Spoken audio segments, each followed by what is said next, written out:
There was a study published in Bloomberg News, I believe last week, an analysis of census data indicating that American incomes declined more during the expansion that began in June 2009, the 3 years. They went down, the median household income went down 4.8%.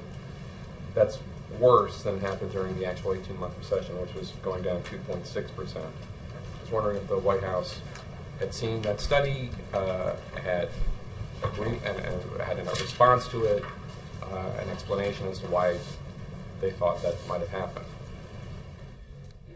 Well, Jake, as you know, and as I just mentioned, the problems that the middle class has been encountering have predated the recession.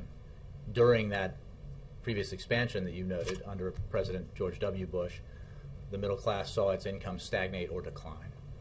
And that was during an economic expansion prior to a cataclysmic recession that had a devastating impact on the country's economy and the middle class.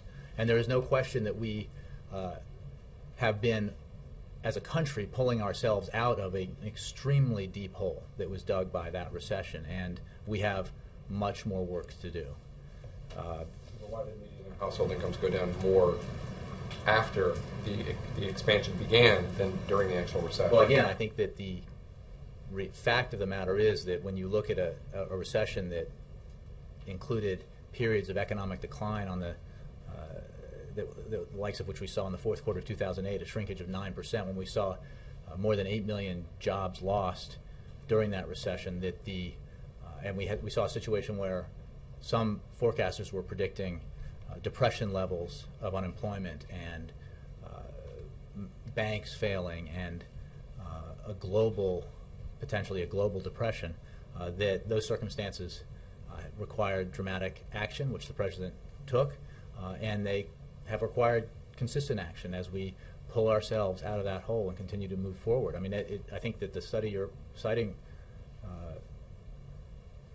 is testimony to the depths of the recession that we encountered, and you know, the fact that it's going to continue to take significant efforts to move ourselves forward. And one thing when you talk about the middle class and jobs and incomes, you know, this president has had on the table since last September a proposal that would, by the estimates of outside economists, put 1 million Americans back to work, teachers and firefighters and other first responders, because of their refusal to accept the basic premise that millionaires and billionaires who did extremely well during that previous expansion